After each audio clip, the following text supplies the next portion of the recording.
인생을 살아가는 중 우리는 수많은 사람들을 만나게 됩니다.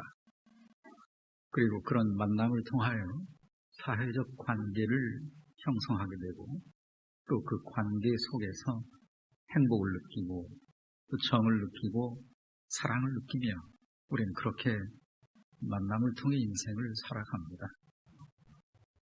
그러나 모든 만남이 다 그렇게 되어지는 것은 아닙니다.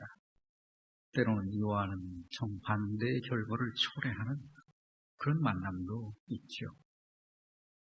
원치 않게도 상대방으로부터 어떤 아픔을 느끼고 또 미움의 감정을 느끼고 또 때로 불편한 감정을 느끼고 또 때로 어떤 위기의 감정을 느끼는 등 결코 좋지 않은 결과가 초래되어지는 만남도 우리 인생 중에는 분명히 있습니다. 그리고 바로 여기에 인생 살아가는 데 있어 문제가 발생합니다. 그런 좋은 만남의 관계에서는 문제가 되지 않으나 좋지 않은 만남의 관계에서는 이때 한 가지 안타까운 흔적이 남게 된다는 것입니다. 그 흔적이 무엇이냐? 그것은 바로 그것을 가리켜 말하기를 hurt, 상처라고 말하죠. 서로에게 상처가 남게 된다는 것입니다. 그래 이 상처는 서로의 마음에 남아서 이제 그 관계를 더욱 악화시키게 되고 나중에는 단절시키기도 한다는 것입니다. 자, 그런데 실제로는 이보다 더 심각한 문제가 따로 존재하고 있습니다. 그것은 이제 이러한 상처를 그냥 방치하여 시간이 흘러갈 경우에 이제 이 상처는 여기 마음속 깊은 곳에 깊이 뿌리를 내려서 결국 인생의 쓴 뿌리가 되어서 계속해서 가슴 한켠에 자리 잡게 된다는 것입니다. 그리고는 이제 아예 만남 그 자체를 올바른 시각으로 바라보지 못하게 하고 이제 모든 것을 이 쓴 뿌리가 비관적인 비뚤어진 시각으로 바라보고 그렇게 인생을 살아가게 만든다는 것입니다. 그것이 사람이면 사람대로 또 어떤 일이면 일대로 그때부터 이제 비뚤어진 시각으로 사람을 대하고 바라보고 그렇게 인생을 살아간다는 것입니다. 그래서 쓴 뿌리란 무엇이냐? 쓴 뿌리란 오늘 우리로 하여금 하나님과 또 이웃과 올바른 관계를 맺지 못하도록 만드는 일체의 내 삶의 상처나 혹은 내 안에 잔재되어 있는 그것이 밖으로 표출된 어떤 내 안에 못된 습성들의 총칭이 바로 쓴 뿌리라고 말할 수 있겠습니다. 그러기에 쓴 뿌리, 이는 우리 인생을 병들게 만드는 백해무익한 것이며 그래 반드시 뿌리 뽑아져야 할 우리 신앙인의 내적 과제인 것입니다. 로키산맥 해발 3,000m 높이에 수목 한계선이 있다고 하는데요. 이곳에는 얼마나 매서운 바람이 불어대는지 나무들이 곧게 올바로 이렇게 자라지를 못한다고 합니다. 북풍 한설을 이겨내지 못하고 나무들이 그 수목 한계점에 서 있는 나무들은 마치 이렇게 무릎을 꿇듯이 주저앉아 있다고 합니다. 그야말로 살아남기 위해서는 바짝 무릎을 꿇어야 하는 냉혹한 현장이지요. 그런데 참 신비한 것은 세계에서 가장 공명이 잘 되는 최고급 명품 바이올린이 바로 이 무릎 꿇은 나무로 제작이 되어진다고 합니다. 모진 풍파에 큰 상처를 입고 간신히 살아남은 나무지만 바로 이 나무에서 세계 최고의 명품 바이올린 소리가 탄생이 된다는 것입니다. 여러분, 이 세상에 상처가 없는 인생은 단 한 사람도 없습니다. 너나 없이 나름의 괴롭고 아픈 상처가 모두에게 있습니다. 특히 어린 시절 받은 상처는 두고두고 우리를 괴롭힐 때가 많습니다. 괴로웠고 가슴 아팠던 상처는 좀 깨끗이 잊어버리면 얼마나 좋겠습니까만 이상하게도 상처는 잘 지워지지도 않고 잊혀지지가 않는다는 것입니다. 잊어버리려고 되새기면 오히려 그것이 각인하는 일이 되어버리고 만다는 것입니다. 최근 어느 기사에 보면은 우리나라 사람들 가운데 약 25%가 우울증 환자이거나 혹은 우울증 증세를 가지고 살고 있다고 발표합니다. 또한 48%에 이르는 많은 사람들이 48%면 50% 다 잡아도 되겠습니다. 열에 5명 가까이가 분노 조절 장애를 가지고 있다고 합니다. 뿐만 아니라 우리나라 국민 1%가 소현증을 앓고 있다고 합니다. 피해망상, 과대망상, 어떤 무논리증, 정서적인 둔감함, 어떤 환청, 환시, 와해된 언어, 무욕증, 와해된 행동 이런 것들이 다 들어있다. 이처럼 정신이 약해지니 어둠의 세력이 제일 먼저 틈을 타서 인간의 내면을 파고 들어와서 마음대로 노략질하고 조종하고 그래 사회적인 문제가 발생해서 사회가 삭막해져 간다는 것이죠. 최근 자주 발생하고 있는 소위 묻지마 폭행이나 어떤 묻지마 살인 사건들 이유도 없이 자기 기분 나쁘다고 지나가는 사람 돌급해요. 바로 이런 이유에서 나와지는 것들이라 하겠습니다. 따라서 마음에 어떤 문제가 생긴다는 것은 우리의 인격뿐 아니라 우리의 삶을 위해서도 매우 치명적인 일임을 알 수 있습니다. 결코 간과할 일이 아님을 알 수 있습니다. 그러므로 오늘 우리는 우리 내면에 도사리고 있는 이 인생의 쓴 뿌리를 반드시 찾아내어 뽑아내야 합니다. 그래야 인생을 행복하게 살고 또 하나님과의 관계, 또 사람과의 관계도 바르게 잘 맺을 수 있는 것입니다. 자, 그러면 궁금합니다. 그러면 인생의 쓴뿌리라는 것은 대체 어떤 성질을 가지고 있는 것일까? 이 안에 쓴뿌리는 어떤 성질의 것인가? 쓴뿌리의 속성을 오늘 본문 15절 후반부는 대단히 잘 설명해 주고 있습니다. 15절 말씀을 다시 한번 함께 봉독하겠습니다. 너희는 하나님의 은혜에 이르지 못하는 자가 없도록 하고 또 쓴뿌리가 나서 괴롭게 하여 많은 사람이 이로 말미암아 더럽게 되지 않게 하며 또 쓴뿌리가 나서 괴롭게 하여 많은 사람이 이로 말미암아 더럽게 되지 아니하며 여기 쓴뿌리는 어떤 특성을 가지고 있습니까? 사람을 괴롭게 하고 더럽게 한다는 것입니다. 무슨 말이냐? 한 단어로 이 부분을 표현하면 고통이라는 단어로 표현할 수 있습니다. 사람을 고통스럽게 만든다. 고통을 안겨준다. 그런 거예요. 여러분 바로 이것이 문제입니다. 쓴뿌리가 그냥 나 하나만 힘들게 하면 그나마 괜찮겠는데 문제는 주변의 많은 사람들에게 상처를 입힐 수 있다는 점입니다. 그런데 더욱 큰 문제는 이보다 더 큰 문제는 이 쓴뿌리는 그 주변 사람들 가운데에서 항상 나와 가까이 있는 사람을 괴롭게 하고 고통스럽게 한다는 데 문제가 있습니다. 이게 더 큰 문제. 관계없는 사람하고는 관계가 아예 없어. 그러나 관계 있는 나와 가까운 사람을 괴롭게 한다는 게 문제예요. 쓴뿌리를 가진 남편이 그걸 뽑아내지 않으면 자기의 가장 가까운 아내를 괴롭게 합니다. 쓴뿌리를 가진 부모가 교육이라는 명목으로 자녀를 괴롭게 할 수 있습니다.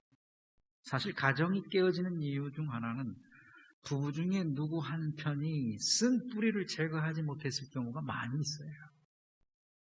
또한 나아가서 어떤 직장의 상사 한 사람이 쓴뿌리를 끊어내지 못하면 함께 일하는 직장 동료 모두가 다 괴로움을 당합니다. 학교 교사가 쓴뿌리를 제거하지 못할 경우 그 밑에서 배우는 학생들이 큰 상처를 입을 수가 있습니다. 목사가 쓴 뿌리를 뽑아내지 못하면 성도가 상처를 입을 수가 있어요. 어떤 공동체나 다 마찬가지예요. 쓴 뿌리를 가진 이들끼리 부딪혀버리면은 그 공동체는 그냥 분열되고 균열이 되고 깨지고 맙니다.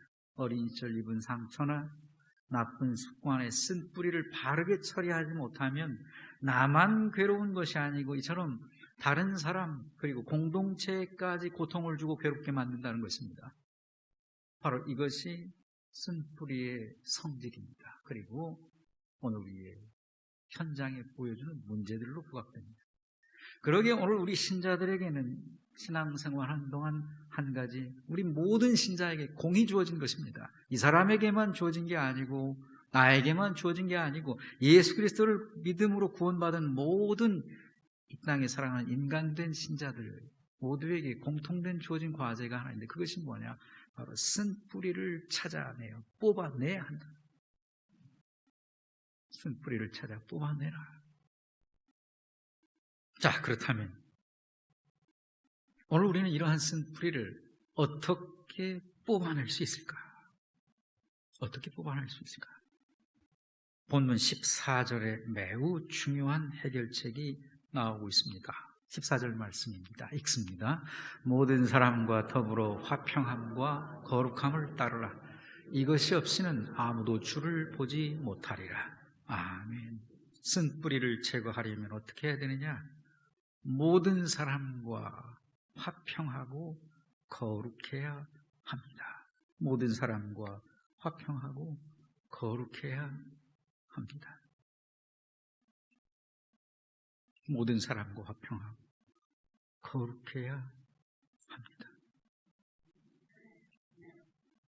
그렇지 못하면 어떠하다고요? 아무도 주를 보지 못하리라. 여기 아무도는 상대방을 의미하는 아무도가 아닙니다. 바로 자기 자신을 의미하는 아무도입니다. 자기 자신 각자가 모여진 아무도예요. 쓴 뿌리를 뽑아내지 않으면 가장 먼저 자기 자신이 진정으로 주를 바라볼 수 없게 됩니다. 자기 자신이 먼저 진정으로 주를 만날 수가 없다는 것입니다. 그리고 자신이 장애물이 되어서 상대도 함께하는 상대방도 주를 만날 수 없게 만든다는 것입니다. 자, 그렇다면 모든 사람과 더불어 화목하고 원만하고 거룩하지, 그러니까 너그러워지기 위해서는 어떻게 해야 할까? 그러면 어떻게 해야 하는 것입니까? 그래요, 알겠습니다. 화목해야 합니다. 서로 평안해야 합니다. 거룩해야 합니다. 그러면 되지요. 그런데 그 방법이 뭐냐 하는 거예요. 궁극적으로 쓴뿌리를 뽑아낼 수 있는 방법이 무엇일까 하는 거예요. 그 비결은 이 한 가지 외에는 없습니다. 그것은 바로 용서입니다. 모든 사람과 더불어 화목하고 거룩하려면 용서해야 화목하고 거룩해질 수 있으며 그렇게 될 때 쓴뿌리는 서서히 뽑아져 가기 시작합니다. 사실 우리가 어린 시절 입었던 상처를 잘 떨쳐내지 못하고 괴로워하는 이유는 다 용서하지 못하고 있기 때문입니다. 부모를 용서하지 못하고 아버지를 용서하지 못하고 존경하면서도 닮고 싶지는 않다. 용서를 못하면 선생님, 내게 상처를 준 학창시절의 선생님을 지금도 용서하지 못하고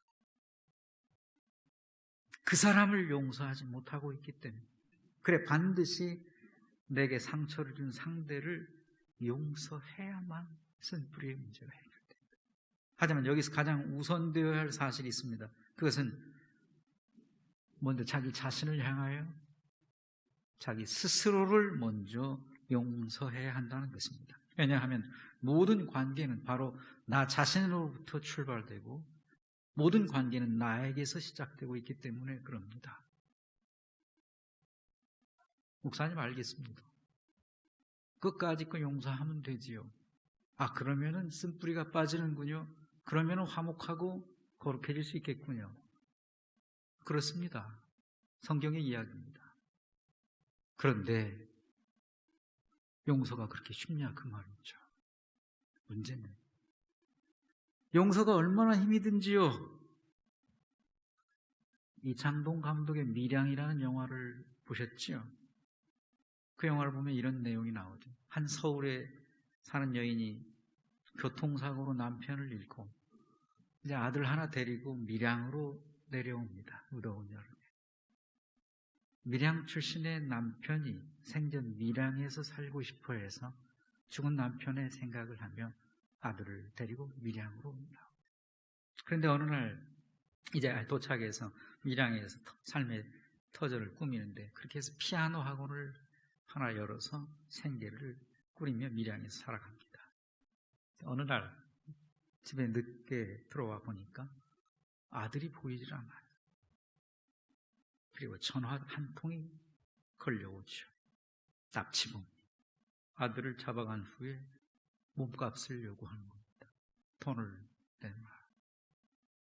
하여튼 결국 그런데 아들은 변사체로 죽은 채 발견되죠. 무슨 기구한 운명이기에 남편을 사고로 잃고 이제 하나 있던 아들마저 비명행사했으니까요. 어찌 이 여인이 어떻게 살 수 있겠습니까? 가슴이 너무 아파서 숨이 막혀 숨을 쉴 수 없을 정도가 되죠. 전도연 씨의 그 연기 장면이 지금도 생각이 납니다. 그런데 길거리를 찾아 정신없이 헤매고 다니다가 작은 교회가 있는데 그 교회 치유 집회가 있는 것을 보고 그냥 무조건 들어가죠. 그리고는 울부짖고 기도하는 중에 그곳에서 하나님을 만나죠. 이후 여인은 자기 아들을 죽인 살인범을 용서할 마음이 생겨납니다. 그래서 교도소에 직접 가서 면회해서 만나서 용서하려고 하죠. 주위에서 만류합니다. 그냥 마음으로 하면 되지. 굳이 교도소까지 가서 직접 그 사람을 봐야 할 이유가 뭐냐. 하지만 여인은 직접 교도소에 용서하기 위해 찾아갑니다. 그렇게 해서 면회를 하는데, 그런데 그 살인범, 내 아들을 죽인 그 살인범과 대화를 하는 중 여인은 이 살인범이 교도소 안에서 하나님을 영접하게 된 사실을 알게 됩니다. 살인범이 말합니다. 교도소 안에서 하나님을 만나 회개함으로 하나님께 내 죄를 용서받았습니다. 그런데 이 말하는 소리를 듣는 순간 이 여인의 심경에 막 변화가 일어나기 시작하는 것입니다. 서서히 알 수 없는 분노가 막 치밀어 오르기 시작하는 것입니다. 내 자식을 죽인 너를 아직 내가 용서하지 않았는데 하나님이 어떻게 그럴 수가 있어? 내가 아직 널 용서하지 않았는데 너는 어떻게 나에게 용서받았다고 말할 수가 있어? 내가 아직 너를 용서하지 않았는데 어떻게 네가 나에게 그런 얘기? 그러면서 용서하러 갔다가 다시 분노와 억울함에 살인범을 용서하지 못하고 뛰쳐나오죠.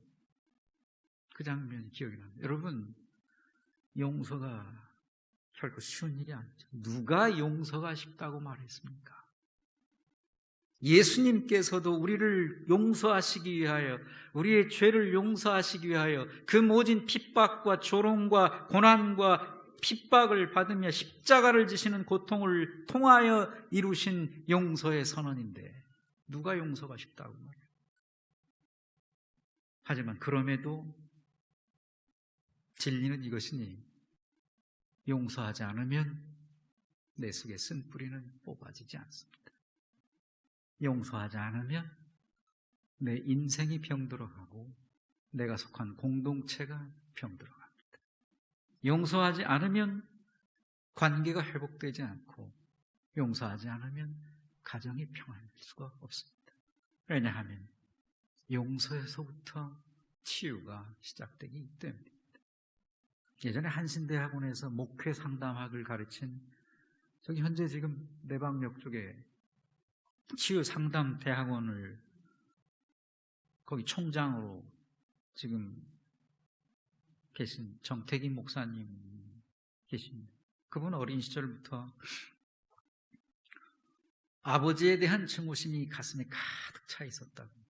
전남 신안 섬마을에서 태어나서 일찍이 아버지가 조강지처를 버리고, 자기 엄마죠, 다른 여자와 살림을 차린 환경에서 목사님은 성장을 했습니다. 아버지는 심지어 무려 당신보다 16살이나 더 젊은 첩으로도 살림을 차린 것이죠. 그렇게 해서 아버지는 본처에게서는 4남매를, 그리고 두 번째 이 젊은 부인에게서는 5남매를 두었다고 합니다.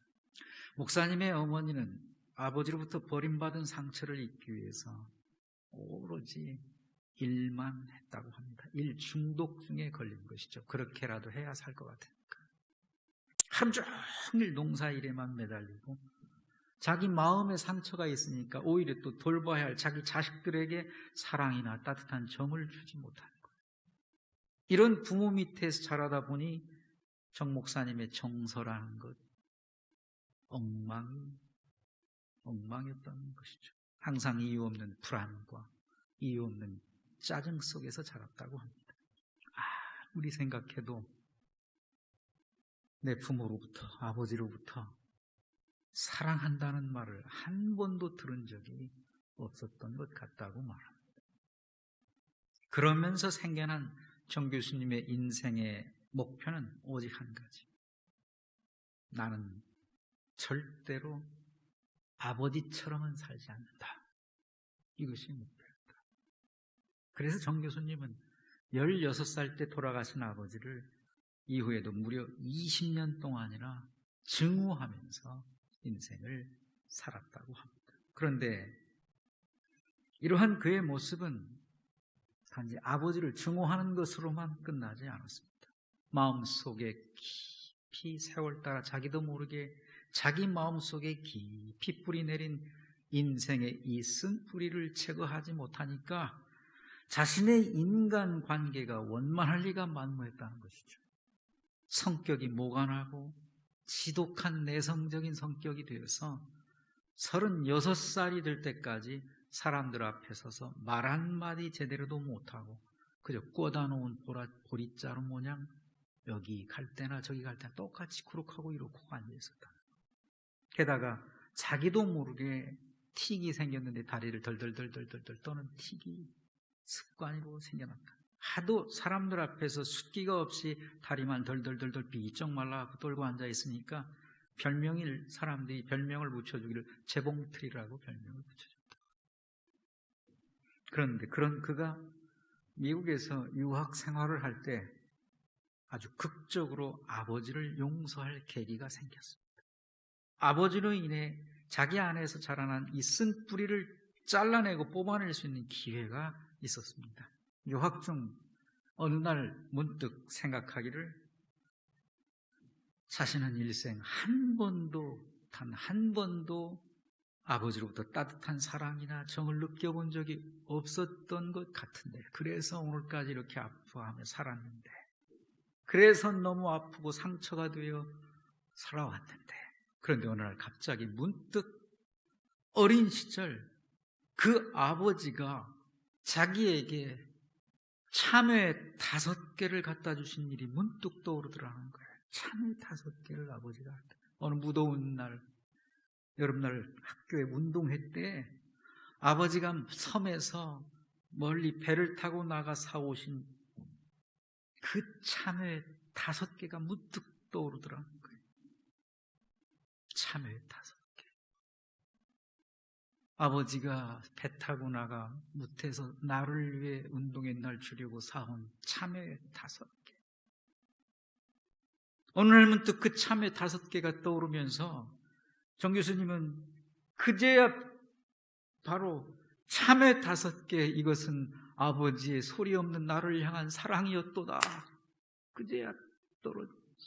참외 5개, 참외 5개, 내 아버지의 나를 향한 사랑, 소리 없는 아버지의 사랑. 그제야 그걸 깨닫고 나서 그 낯선 미국 땅에서 주저앉아서 통곡을 했다는 거예요. 아버지, 아버지, 참외 5개 주셔서 감사합니다. 아버지, 참외 5개 주셔서 감사합니다. 그렇게 땅을 치며 통곡을 하고 나서야 그 참에 타섰기 때문에 일생을 원망하며 쓴뿌리로 고통 가운데 살아왔던 그 아버지를 향한 용서가 이루어졌고, 그리고 그렇게 아버지를 용서하고 나니 정 교수님은 그토록 오랫동안 자신을 괴롭혔던 쓴뿌리가 이 안에서 신비하게 뿌리째 빠져나갔다는 그런 경험을 했다는 고백을 한 적이 있습니다. 여러분, 이 시간 자기 내면을 한번 들여다보세요. 자기 내면을 들여다보세요.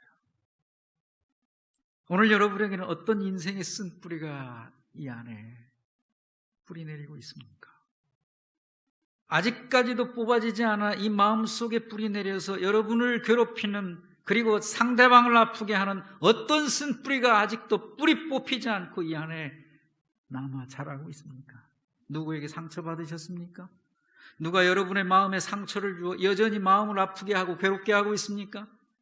누가 그 무엇이 아직도 잊혀지지 않고 문득문득 생각이 나서 여러분을 지금도 괴롭게 하고 있습니까? 여러분, 오늘 이 시간 그 쓴뿌리를 뽑아내야 하는 거예요. 말씀으로 그 쓴뿌리를 뽑아내고 주 십자가의 보혈로 치유받는 은혜를 입으셔야 합니다. 그래야 나의 남은 시간들이 행복하고, 그래야 나의 가정이 앞으로 더 행복하고, 그래야 우리 교회가 더 행복하고 평안한 화목한 거룩함을 이룰 수가 있어요. 그 비결이 무엇이냐? 그 비결이 바로 용서입니다.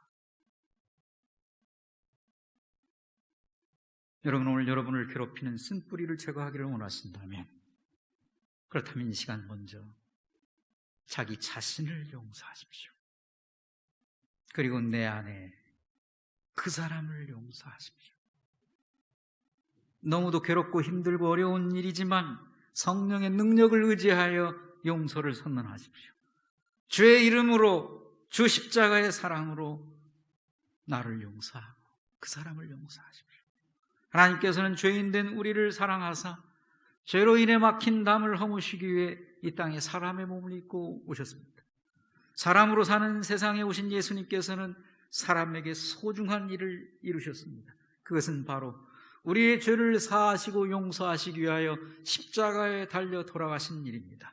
여기 우리 죄를 사하셨다는 것은 곧 용서를 말합니다. 그러니까 예수님은 이 땅 위에 오사 친히 용서의 모범을 여기 십자가 위에서 몸으로, 그리고 당신 생명으로 나타내 보인 것입니다. 그래서 십자가는 무엇이냐? 십자가는 인간 갈등의 종식의 현장이고, 십자가는 관계 회복의 현장이고, 십자가는 치유의 현장이고, 십자가는 곧 예수께서 친히 몸으로 선언하신 용서 선언의 현장인 것입니다. 여러분, 오늘 우리가 왜 용서하며 살아야 합니까? 단지 관계 회복만을 위해 그래야 한다는 것은 아닙니다. 이것은 지극히 소극적인 차원이고, 궁극적으로는 왜 우리가 용서해야 하느냐? 그것은 이제 우리도 예수님처럼 진실로 사랑하며 살기 위해 용서라는 것입니다. 수많은 말로 입으로 사랑합니다 고백해도 그것은 사랑이 아닙니다. 내 안에 쓴뿌리가 뽑아지고 상대를 향한 용서가 선언된 이후에라야 그것은 사랑이 되어지고, 그렇지 않으면 울리는 꽹과리에 불과하고 그곳엔 사랑이 없는 것입니다. 아무리 많은 말소리가 사랑합니다가 들려도 그것은 사랑이 없는 것입니다. 그것은 사랑하지 않는 것입니다. 주를 믿는 신자다운 삶을 살아가기 위해서, 정말 주님처럼 사랑하며 살기 위해서 용서하라는 거예요. 자기 자신을 위해서도지만 이건 소극적인 것에 불과해요. 그리스도인의 참사랑은 용서에서 출발하며 사랑의 가치와 진정성은 그 대상을 용서하는 데 있기 때문입니다. 여러분, 용서는 타인에 관한 문제가 아닙니다. 전적인 나 자신에 관한 문제예요. 어떤 사람은 생각하기를 참 못난 사람이에요. 내가 너 용서하지 않으면 그가 힘들고 어려울 것이라고 생각합니다. 그래서 그 사람 힘들으라고 절대 용서 안 한다고 합니다. 바보 같은 사람이죠. 정말 그럴까요? 용서하지 않으면 용서하지 못함을 인해서 자기 속에서 자리 잡은 삶의 쓴뿌리가 자기 자신을 힘들게 할 뿐이에요. 그래, 용서는 자신에 관한 문제이지 상대를 향한 관계가 아니에요. 나를 향한 문제. 그래서 나를 위해 용서해야 하는. 여러분, 사람에게는 누구에게나 과거와 생활 습관이 있습니다.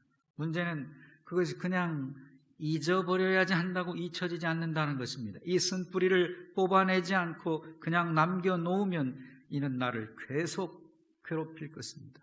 그리고 내가 사랑하는 사람을, 내가 사랑해야 할 사람을 힘들게 할 것입니다. 오늘 여러분 가운데 혹 아직도 마음에 어떤 응어리를 안고 살아가고 있는 분이 계십니까? 혹 상처가 한이 되어 여전히 깊은 씨름하며 살아가는 분이 계십니까? 혹 여전히 누군가를 미워하는 분이 계십니까? 여전히 분노와 증오와 화를 가슴에 품고 아닌 척하고 살아가는 분이 계십니까? 삶의 쓴뿌리로 인하여 매번 괴로워하며 살아가고 있는 분이 계십니까? 요한일서 3장 15절에 사도 요한은 말했습니다. 그 형제를 미워하는 자마다 살인하는 자니 살인하는 자마다 영생이 그 속에 거하지 아니하는 것을 너희가 아는 바라. 마가복음 11장 25절은 말합니다. 서서 기도할 때 아무에게나 혐의가 있거든 용서하라. 그리하여 하늘에 계신 너희 아버지께서 너희 허물을 사하여 주시리라 하시니라. 골로새서 3장 13절은 말합니다. 누가 누구에게 불만이 있거든 서로 용납하여 피차 용서하되 주께서 너희를 용서하신 것 같이 너희도 그리하라. 에베소서 4장 32절은 말합니다. 서로 친절하게 하며 불쌍히 여기며 서로 용서하기를 하나님이 그리스도 안에서 너희를 용서하신 것 같이 하라. 여러분, 용서하면 나도 살고 상대방도 살고 서로가 살고 공동체가 살고, 그래 서로를 살릴 것인가 죽일 것인가의 선택은 오늘 이 시간 지금 나에게 달립니다. 그 사람에게 있는 게 아니라 나에게 달립니다. 사랑하는 성도 여러분, 바라기는 용서의 은혜를 통해 나도 살고 상대방도 살리고 내 안에 쓴 뿌리도 뽑아내지는 그런 은혜를 누리시기를 축원합니다. 용서함으로 마음에 주님의 평안을 누리시기를 바랍니다. 더 이상은 아픈 과거를 부인하지도 말고 회피하려 하지도 말고 주님 앞에 나와 다 드러내놓고 회개하고 용서하여 치유함 받음으로 화목을 추구해야 합니다.